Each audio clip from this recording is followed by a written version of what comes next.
Ya, konflik Palestina dan Israel masih terus berlanjut. Ratusan nyawa rakyat Palestina pun telah melayang. Kecaman atas tindakan Israel terus bermunculan dari berbagai belahan dunia, termasuk Indonesia. Sudah ada Yasir Nene Ama yang akan memperbincangkannya dengan Yusuf Kala. Yasir, seperti apa seorang Yusuf Kala memandang konflik Palestina ini? Silakan. Ya, Kartika, benar sekali bahwa konflik antara Palestina dan Israel terus berlanjut. Ratusan nyawa telah melayang, mulai dari orang dewasa, ibu-ibu, hingga anak-anak di negeri Palestina. Konflik ini pun nampaknya tak berkesudahan. Lalu seperti apa tanggapan dari seorang Yusuf Kala? Saya akan memperbincangkannya. Sudah bersama saya, Yusuf Kala. Selamat pagi, Pak. Selamat pagi, Assalamualaikum. Pak, seorang Yusuf Kala melihat konflik antara negeri Palestina dan Israel ini seperti apa nih, Pak? Konflik Palestina adalah salah satu konflik yang termasuk paling lama di dunia ini. Sudah hampir 100 tahun. Perangnya sendiri sudah hampir 60 tahun. Perang damai, perang damai. Sudah 3 kali perang besar. 49, 64, kemudian 67. Memang kita sayang sekali. Setiap perang, wilayah Palestina makin berkurang. Diduduki oleh Israel dengan bantuan Amerika tentu. Itu yang terjadi sebenarnya. Jadi saya ke Palestina, ketemu Perdana Menterinya. Kedua kali saya ke sana. Saya ke Israel, ketemu dengan pejabat-pejabat dan masyarakat Israel sendiri. Jangan lupa kalau ingin perdamaian harus kenal dua belah pihak. Baik. Sebagai ketua PMI saya kunjungi dua. Dan yang sangat menarik bagi saya, dua-duanya ingin damai. Rakyat itu tidak ada yang ingin perang. Kenapa? Dua-dua menderita.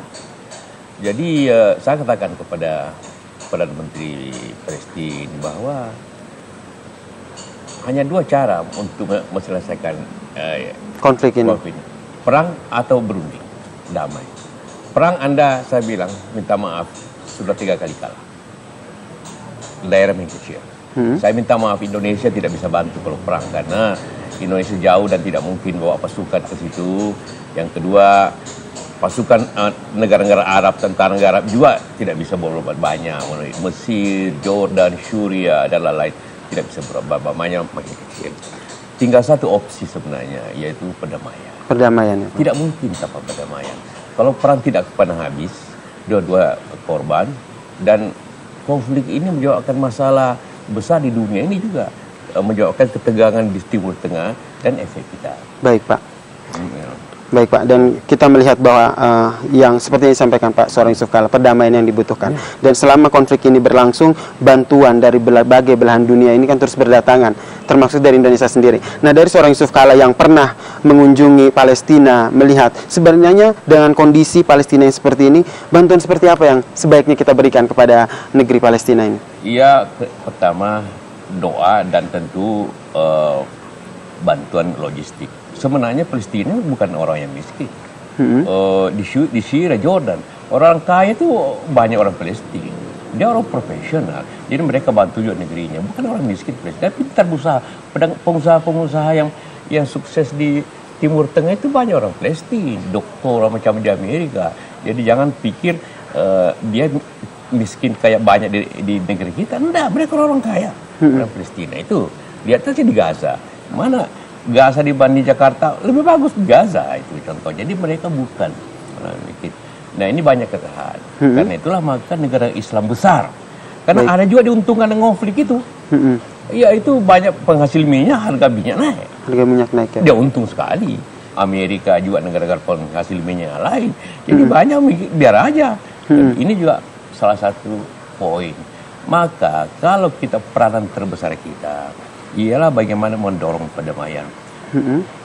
Berapa tahun yang lalu waktu saya masih presiden, saya sudah bicara dengan Pakistan, negara besar di Turki, Iran, Mesir, dan Malaysia. Kita kumpul di Riyadh. Saya sendiri ngatur pertemuan ini. Musharraf, Erdogan, dan Iran, Ahmadinejad, Badrul Dawi. Kita rapat bahwa yang paling kepentingan negara Islam besar. Baik. Jangan harap negara Islam yang kecil, karena mereka sebagian banyak juga untung kena harga minyak naik. Oke, baik. Nah, karena itulah maka kita harus mendorong bersama-sama. Saya ke Eropa, bicara Eropa, bagaimana Eropa mendukung ini. Amerika jangan diharap banyak, karena dia untung juga sebenarnya jual senjata di Timur Tengah karena itu, dan juga harga minyak eksonnya naik macam-macam. Jadi upaya kita ialah mendorong perdamaian. Kita mendoakan, kita mendukung.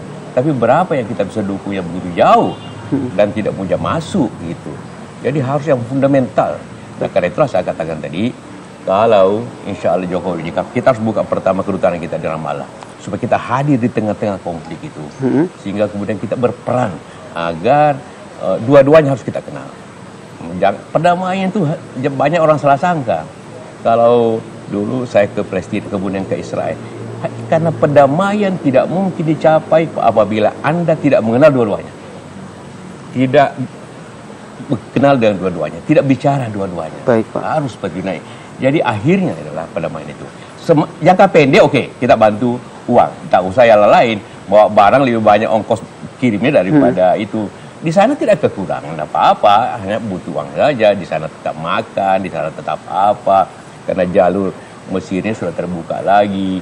Dan sekali lagi, orang Palestina itu pedagang-pedagang yang baik. Jadi mudah dia macam-macam gitu. Oke, baik. Berarti tak hanya logistik yang dibutuhkan oleh rakyat Palestina sekarang, namun upaya lebih jangka panjang ya Pak, yaitu upaya perdamaian. Iya. Dan itu yang merupakan salah satu yang diusung oleh Pak Yusuf Kala bersama dengan Pak Jokowi. Kita sudah demo-demo seperti di Indonesia ini sudah puluhan tahun. Waktu saya SMP sudah ikut demo juga. Demo Palestina ya Pak ya? Saja kita puluhan tahun demo untuk Palestina, setelah itu kita puas. Saya sudah demo hari ini, berteriak-berteriak. Ya bukan itu solusi.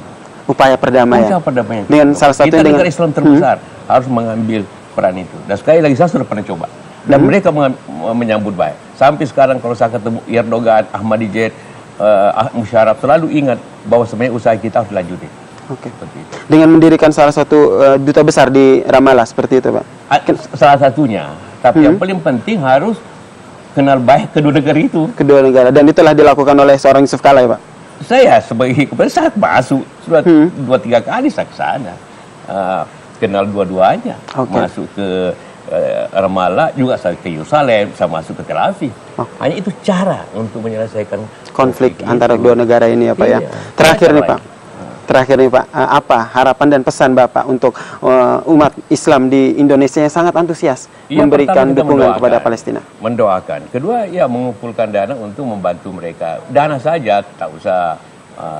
Ya kita juga berterima kasih teman-teman Mercy yang bikin rumah sakit. Lebih kita bantu selesaikan itu antara lain. Sehingga ada jelas gitu. Seperti itu. Oke, baik. Terima kasih Yusuf Kala atas pandangannya, dan Kartika demikian pandangan dari seorang Yusuf Kala terkait dengan konflik yang terjadi di Palestina. Dan seperti yang dia sampaikan bahwa tak hanya bantuan logistik namun bantuan jangka panjang, yaitu upaya perdamaian antara kedua belah negara. Itu yang paling penting untuk menciptakan kedamaian di negeri Palestina. Kembali ke Anda di studio. Baik, terima kasih Yasir Nene Ama atas perbincangannya bersama dengan calon wakil presiden nomor urut 2 Yusuf Kala. We will not go down in the night without a fight. You can burn up our minds. We'll never die. We will not go down.